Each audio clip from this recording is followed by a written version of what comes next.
passing this fire with thee by mere eyes. muri uyu muriro You will step on fire and reach gold. ati kandi turagendera kuri alphabet. And we shall go with alphabetical order. abatangirira kuri A bose nibo bari babanze. For those who begin with A will go first. umuntu ahinduye izina uwo You will feel someone changing a name at that moment. akajya kuri Z And Z, my name begins with Z. arimo arareba umuriro Because this is fire.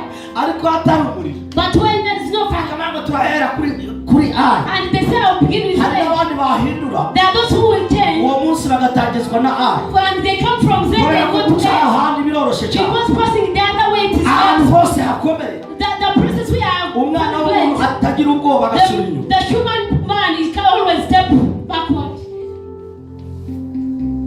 mu bintu byose bikugoye In every situation that combines you or that burdens you, kurikiza intego. try to focus on your purpose. gira intego y'ubuzima bwawe. Have a purpose of your life. intego ya gatatu The third purpose. imana yaturemeye kugira ngo tuze duterane icyo bita fellowship. Hallelujah. God created that kuguterana fellowship. ni ukuvuga ngo ntabwo imana icyo yageneye yaravuze ati wowe icyambere iri muri intego iri muri Matayo 28 yaravuze ngo nimugende yaratwohereje kubwiriza abantu. This purpose in Matthew 28 says, go and preach the gospel to the whole nation. abemera And those who will accept, mubabatize you will baptize them mu izina rya in the name of Father na Mwana and the Father of Son n'Umwuka and the Holy Spirit. abo bantu rero And those people, baba bari mu rusengero. they are in charge. umuntu wirengagiza guterana kwera Whoever who refuses to come in the fellowship, uri kwirengagiza itegeko ry'Imana whenever we are just rejecting the command of God, kuko Imana ibirema because God has created this command, yaremye kugira ngo umuntu wese ahure He created everyone to fellowship with someone. kera wari ufite amakipe y'inzoga n'itabi. The other time you had some groups to smoke and wari ufite abantu mugendana badahuje nawe. you had some people that you walk with, you can walk with ariko your umunsi group. wakira agakiza But the day you receive the salvation, wari umaze guhindura gurupu wagombaga you kugera change the group you have been walking with. ni ukuvuga ngo Imana yagukuye hariya ikuzana mu Meaning rusengero. that God picked you from somewhere and brought you in church. yari igiye kuguha abandi bantu bashyashya He kugeza gave you other new people we go with. yari igiye kuguha abandi bantu bashyashya He gave you mukundana. other people to love with. yari igukuye mu kigare cya He mbere picked you from the igushyira mu crowd bandi bera and muzavugana gave you neza the sanctuary. muzagendana mu rurimi That rumwe you go with them in the same language. muzavugana ururimi You will rumwe. speak the same language. ni ukuvuga ngo ikibazo ni kimwe. That means that's the problem. icyo Imana yashakaga What God wanted. yashakaga kugira ngo wowe uve aho uvuye He wanted you to come from somewhere wowe uze muri fellowship. and you come in fellowship. Bwana asifiwe sana. Hallelujah. impamvu twabashyiriyeho imiryango ni iyi The reason we gave you families is what? ni ukugira ngo umuntu amenyane n'undi It's so that you come closer to your ni friend. ukugira ngo umuntu akundane n'undi You love your friend. ni ukugira ngo umuntu yiyumve mu nda It's someone to feel the intimate. kuko igihe cyose uri mu muryango When you are the time you are in the uba family, ufite igitekerezo cy'undi. you have a thought of your friend. aka kanya uri muri Simeyoni At this time as you are in Simeon, hallelujah, umunyasimeyoni wese utuma ushaka kumumenya you feel you want to know the family Uri muri side of Isakari. family. If you are in Isaac, bituma umuntu wo muri Isakari niyo yarwa You feel iyo that- wiyumvishe ku gusa ari muri Isakari you feel that somebody bikubuza in amahoro yo Isaac, kujyayo. you just feel unstable and you go to visit that niyo friend. mpamvu Yesu yaremye icyo bita imiryango. That's why Jesus created the families. niho havuye imiryango 12. It's where we are born that spiritual ni families. ukuvuga ngo ni nayo mpamvu Imana yirata umuryango. That's why God is proud of families. ivuga ngo ni Imana ya Aburahamu na I Isaka said na the Yakobo God of Abraham, Isaac, and kuko Jacob. ari Imana ya family. Because He's a God of ni family. Imana y'umuryango. He's a God of family. kuko ari Imana y'umuryango rero. Because He's a God of family. niyo mpamvu umukristo wese tumubwira kujya That's mu why muryango every Christian will command you to kuko be iyo in uri mu family. muryango Because when you birakorohera are in the family, it is kugira ngo simple. ukorane n'abantu It is n'abagenzi very bawe. simple to work with your friends. intego y'Imana The purpose of God, yashakaga ngo uze kuza mu rusengero He wanted you to come to church. ubanze uterane. You first fellowship. Bibiri iravuga ngo The Bible says nimwubahe guterana kwe. that respect fellowshipping with others. Holy fellowship. Hallelujah. Hallelujah. nimwubahe guterana. Respect fellowshipping. umukristo udaterana n'abandi The Christian that doesn't fellowship, satani amusaba vuba. the devil can take you. satani amurwanya The vuba devil can fight you very fast kuko ntabwo ubona umwanya wo kwiga ijambo because he doesn't have ubona time to umwanya study wo the kubana word. n'abandi ngo ihure nta kindi bigiye guhurira When they tell you to fellowship with kuko families, buri muryango wose ugomba kugira uko uhura because every family has their way to bagira meet. ibitekerezo bungurana They have their thoughts that can niba hari come umurwayi together. muri bo bakamukiza That's why when there is one sick in them, they can iyo heal him. udafite umuryango nta If you kintu know that you ufite have a family, you have nothing. niyo mpamvu umuntu agira umuryango wa biological That's why there's someone who has a biological family. ukagira n'umuryango witwa uw'umwuka spirit And you have a spiritual family. ibyo bintu bibiri birakorana Those two things work together. ugomba kuba ufite umuryango ukomokamo w'igisokuru You have your ancestral family. ariko n'Imana igiye kukureba ikurebera mu kindi gisokuru cy'umwuka If God sees you, He sees you in the ancestral spirit. iyo niyo ntego y'Imana That's the God's purpose. yagira ngo ishyire abantu bose hamwe So that has put you umubiri together. wa kristo ube hamwe That's the body of Christ to be in umubiri wa one. kristo ukorane The hamwe body of Christ can work together. witandukanye umubiri wa kristo Don't separate the body of ahubwo Christ. uhuza umubiri wa kristo Just join in the body of intego Christ. yacu ni uguhuza umubiri wa Our kristo purpose is to come vuga together cyane in ngo Christ. haleluya Say that intego hallelujah. yacu ni uguhuza umubiri wa Our kristo purpose is to si come in Christ. ugutandukanya umubiri wa It is kristo not separating the body niyo of mpamvu Christ. tugusaba muri That's iyi why we ntego beseech you with this kugira ngo purpose. intego yawe So that your ujye purpose, umenya ko wahamagariwe just know that you have been kuramya called Imana to worship God. intego ya kabiri The second purpose, gukunda mugenzi wawe ukabikunda intego ya gatatu guterana kwera fellowship.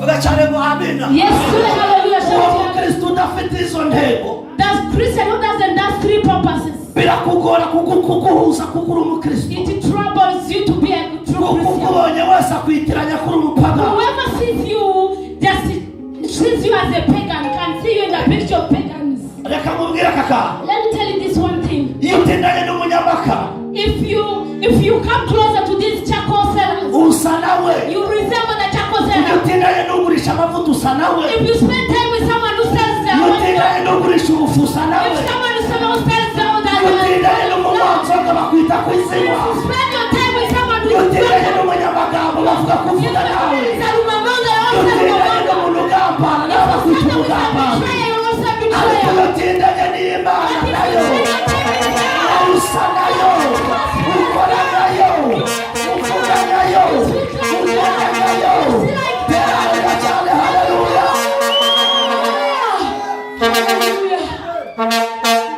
yesu ashimwe cyane Praise Jesus. reka dutindane n'Imana Let us come closer to iyo God. utindanye n'Imana Let us spend time with God. bituma za ntego zose Imana yakuremeye If you spend time with God, all those purposes, zigira imbaraga muri wowe it has an impact on you. za ntego z'Imana Those purposes of God, zikugirira umumaro it has an impact on you. vuga ngo amina Say amen.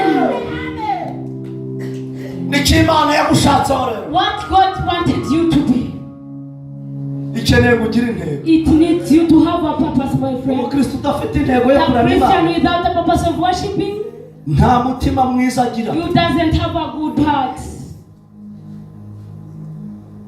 nta muha agira You doesn't have mercy.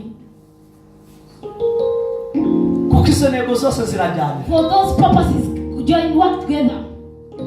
Hallelujah. reka tugire intego Imana yadutumye Let us have a purpose that God created us ariko to. tuvuge cyane ngo amina Let us shout kora kuri amen. mugenzi wawe ubwire ngo wambabarire Just, kugira izo ntego just touch your neighbor and say, have those purposes.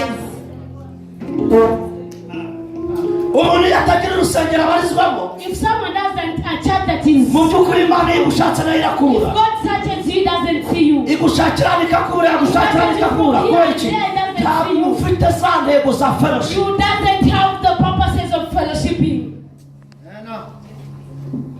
uri umubiri wa Kristo You are body of Christ. njyewe ushobora kuba ndakarwa ariko wowe uraho amaso I can be a mouth, but your wowe eyes. ushobora kuba uri amaso ariko undi ni ukuguru You can be eye, someone is a leg. ushobora kuba noneho rero undi nawe ari ururimi Someone can be a tongue. kuko umutwe wacu ni Kristo But our body or our head vuga is cyane ngo Christ. amina Say amen. umutwe wacu ni nde Our head, umutwe wacu ni Kristo our head is Christ. Yesu niwe utuyoboye niwe mutwe Jesus leads us as the twebwe right. tugize He's the ingingo za head. Kristo But for us, we ahari are also mugenzi Christ. wanjye wanyobaga kandi ari we kuguru My kwanjye dear, you're just confusing me. wari Don't kure you yanjye kandi ari we maso You're yanjye far from me, yet you wari kure are. yanjye kandi ari we rurimi You're rwanjye far from me, yet wari kure yanjye kandi wari intoki zanjye, wari kure yanjye kandi ari wowe magambo yanjye, wari intego y'Imana ku buzima bwanjye.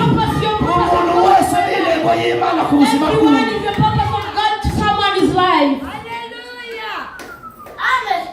Umuntu wese ni intego Everyone y'Imana ku buzima is bw'umuntu. everyone is the purpose of God to someone else. Mwumvise? Have you heard? Imana yakuremye ngo ube intego ku buzima God bwawe. created you to be the Bibira purpose mugenzi to wawe, someone. ukuguru kwanjye wari waragiye he? Say, my leg, where have you been? Maso yanjye we, My hands, maboko yanjye we, my hands, where have n'ururimi rwanjye we, my tongue, wari where waraburiye hehe mama we? have you been? Oya ya ya My ya, maso yanjye we, hands, n'ururimi rwanjye we, my tongue, nari narabuze umugisha kubera wowe, nari narabuze gutera imbere kubera wowe, kuko uri amaso yanjye, ururimi rwanjye, uri imbaraga zanjye. you're my power, you're my strength. Ariko mama ruterana cyane, haleluya. Ururimi rwanjye, You're my tongue. impamvu nari narakubuze. The reason why I missed Umuntu you, wese agira umugisha we. everyone has his own blessing. Kandi umugisha ntabwo uzahanuka, ahubwo umugisha uca mu muntu. A blessing doesn't just come, it comes from someone. Gukizwa kwawe kwaturutse ku muntu. Your salvation came from someone. Yego. Is it Hari okay? umuntu wigeze kukubwira ati ariko mbabarira uze mu nzu There's nyiza. someone who says you please. Uwo can muntu you wavuze please ngo mbabarira yakubereye akanwa. that person that gave a bridge to you. Uwo wakubwiye ngo mbabarira yakubereye. The someone who said please forgive man, come to church. Pasiteri nawe aravuga ati rwose ngwino tujyane kubatiza kubera amakuru yo kukujyana kure kugira ngo ajye kukubatiza. And has been a bridge to take you to baptism. Umuntu wese Everyone Imana yaremye who God afite created intego y'ubuzima. has a purpose of your life. Vuga ngo amen. Say amen. Ndabwira abantu ngo ujye wubaha n'umukozi wo mu rugo kuko hari igihe akubera amaso. Yes, I always tell people that also respect your mates because sometimes your eyes. Yes, hari abantu bumva ko njyewe nzubaha naka nubahe naka gusa. Ujya ujubaha na wa undi mutoya wa undi mutoya. Kuko uwo This afite intego ordinary y'ubuzima. people can be having the purpose of your life. Bwana asifiwe sana. Hallelujah. Ntuzasuzugura umuntu bitewe n'uko ari. Never despise someone because of he or she looks.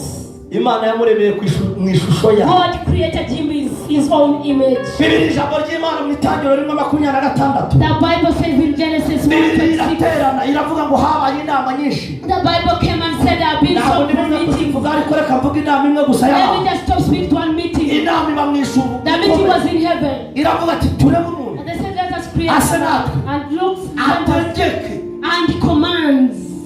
amafi yo mu nyanja. And it commands all Ategeka ibisiga byo mu and kirere. it commands all the eagles. Umva iryo jambo niryo nahereyeho. That's the word I did. Imana iri kuvuga iryo jambo. When God spoke that word, Yongera ijambo rivuga ngo ategeke. I said that let him command.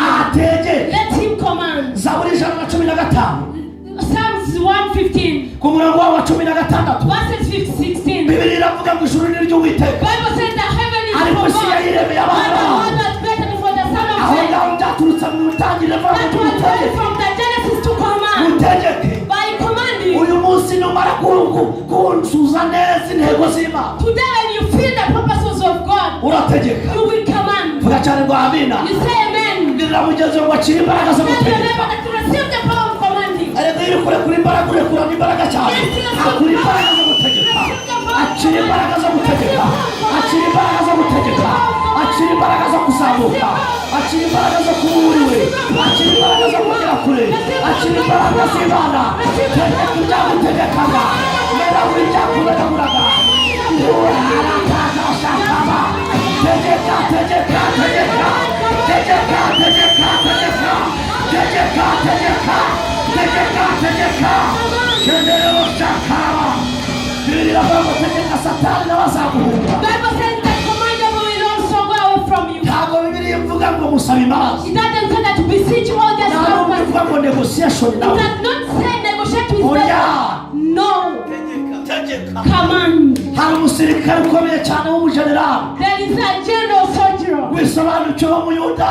That's the one who has no Arangije himself. aravuga ati noneho rero ndagira ngo Yesu umwibwire aka And kantu. I want to say that Jesus Ni let me tell you umujenerali something. iyo negetse abasirikare I'm a bawe. general when I Hari command ikintu your bakora. They do something. Iyo negetse umusirikare When bawe. I command your soldier, Navuga ndamubwira ngo hagarara neza, Tell him that stand firm. ahagarara neza. And he stands very firm. Yari afite umugaragu w'umurwayi He had that the kandi servant uwo was sick. mugaragu we yari amaze iminsi And arwaye. the servant was sick. arangije abwira Yesu And ngo told Jesus, ntabwo ngusabye gusa mu nzu yanjye, ntabwo ngusaba ngo undebe, ahubwo ndagusaba ngo utegeke. Tegeka gusa umugaragu wanjye arakira. Tegeka gusa ubuzima bwanjye burahinduka. Tegeka gusa hari abandi bumva ntibugere. Tegeka gusa hari ibintu biri buhinduke. Icyaba Yesu agategeka. Thank you, Holy Spirit. Thank you, Holy Spirit. Tegeka. Command. You can just Tegeka. command. Uriya mwaka tugiye kujyamo ntabwo ari umwaka wo gusana, uwo gutegeka. This year we are coming in is a year of command. Not to be sitting. Vuga cyane ngo amina. You can say amen. Tuvuye muri season y'imyaka itandatu. We have came from the season of 6 years. Gatandatu gasobanura ubuntu bw'Imana. That figure 6 explains the grace of God. Ariko karindwi gasobanura umwuzuro w'Imana. But the 7 feet the fullness of God. Umunani usobanura amasezerano yuzuye If someone explains the promise that is full, ndetse afunze. the full and combines and binds together. Vuga cyane ngo amina. Say amen. Niyo mpamvu Abanyarwanda bavuga ngo mu munani wanjye. That's why the Rwandans say, Bajya give me kugusha my bakakubwira ngo zana umunani ufunze. this that you bring my. Uriya mwaka rero tugiye kwinjira mu munani wacu. Tugiye kwinjira mu gutegeka kwacu. Tugiye kwinjira mu yandi mavuta. Tugiye kwinjira mu zindi mbaraga. Tugiye kwinjira mu byuzuye. Tugiye kwinjira mu munani ufunze. Shendera abashakara babasha. Rendera abasikama nabo. Tugiye kwinjira aho Satani yanze ko twinjira. Ariko byanga byakunda. Tugiye kwinjira. Shotero. Hari nyirabyo, hari nyirabyo, hari nyirabyo. Hari nyirabyo, hari nyirabyo. Hari umuntu ugiye kwinjira. Hari umuntu ugiye kuhakandagira. Hari umuntu ugiye kwinjira. Hari umuntu ugiye kugira umukiza arapaya. Hari umuntu ugiye kumuha amakuru we. Hari umuntu ugiye gukandagira aho. Alototara abashakara. Rendera abasaka. Hari umuntu ugiye gukandagira aho. Satani nubwo yakurwanije. Satani nubwo yakundize. Ariko Imana nyir'ijuru n'isi igiye kukwinjiza hano. Ugiye kwinjira hano. Ugiye kwinjira hano. Saraba yashakaro. Shendera bakakaba. Hari ahantu ugomba kugera. Everyone say hallelujah. Hari ahantu ugomba kwinjira. Kubyanga byakunda. Habe nubwo wanizwe cyane. Indwara zikakuniga cyane. Ibintu byose bikakuniga cyane. Ariko Imana nyir'ijuru n'isi ivuze ko igihe cyawe cyageze. Isaha yawe yageze. Tarimu yawe yageze. Umunota wawe wageze. Heredata yashakaba. Glory, glory, glory. Abo batara barimo. Byanga byakunda. Sendere mushaka. Reka mubwira kaka. Let me tell you one thing. Satani yashatse kuniga umugabo witwa Mose. The devil wanted to intimidate the one who called him Moses. Kugira ngo Imana imwereke ko ufite byose. So that God to show him that he have everything. Imurerera kwa Farawo. And he was being brought upon Kandi Farawo ariwe washaka kumunika. And the Pharaoh wanted to kill him. Ntabwo numvise aravuze But gusa. don't touch me. Kugira ngo Imana yereke Satani ko ashobora byose. So that God to show the devil that he was Yereka Satani ko atashobora Mose. He saw that he cannot fight Moses. Ifata Mose. He picked Moses. Imurerera kwa And Farawo. he brought him from Farawo atanze itegeko And then ryo kwica abahungu bose. and the Pharaoh gave the command to kill all the Uko byagenda uko ariko kose. however circumstances. Intego y'Imana ku buzima bwawe izasohora. Uzayigeraho. Satani yakurwanya. Atakurwanya. Uzayigeraho. Uburwayi bwaza. Utaza.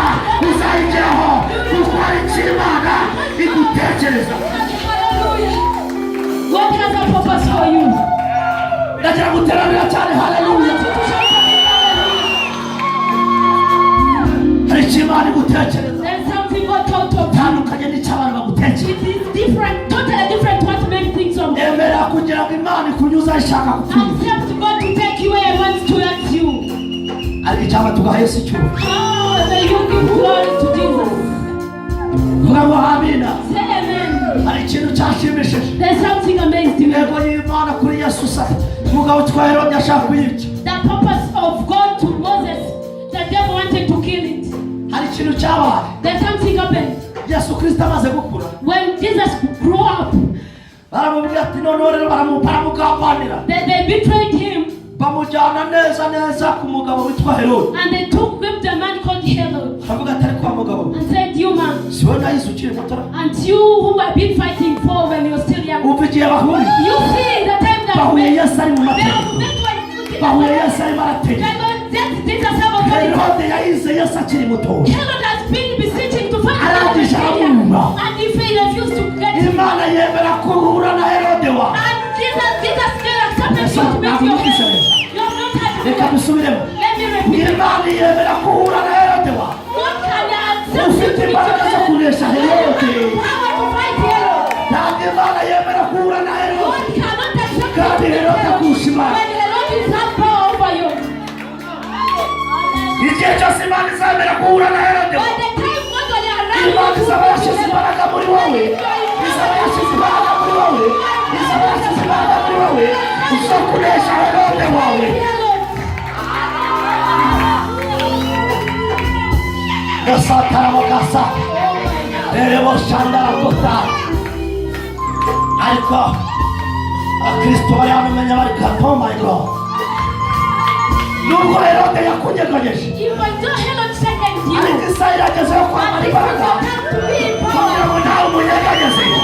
Kugira ngo nawe umunyeganyeze. Kugira ngo nawe umunyeganyeze. Kugira ngo nawe umunyeganyeze. Aratara abashaka. Amen. Cyubahiro ni icyaha. Whose glory?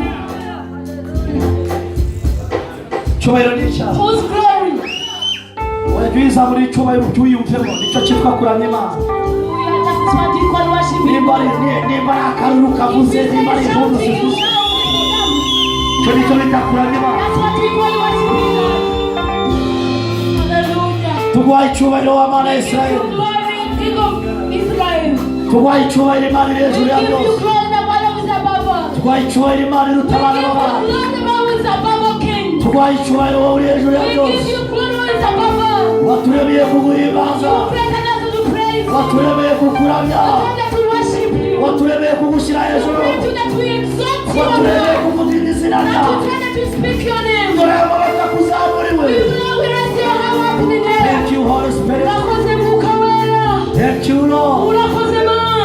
We glorify your name. Tushyize hejuru izina ryawe. Oh, Santara Baka. Hallelujah.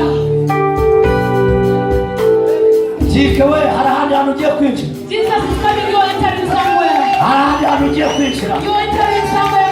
Imana iri gukura ibidashyitse mu bishyitsi. God is inviting something which is not fit with Hari ahandi you. hantu ugiye kwinjira. You're going to enter somewhere. Nuzaba amaso uzahajya. If you are awake and Nuzaba amaso awake, uzahakane. if you are awake and step there. Kuko igihe cy'umunani cyegereje. Because your time of inheritance is No just Santara here. Bashakaraho. Hallelujah. Guhaye icyubahiro Mana. I give you glory, Lord. Cyangwa kuzuza intego z'Imana. I pray that you fulfill God's purposes. Icyo Imana ikurebamo kizasohora. What God sees you will come to pass.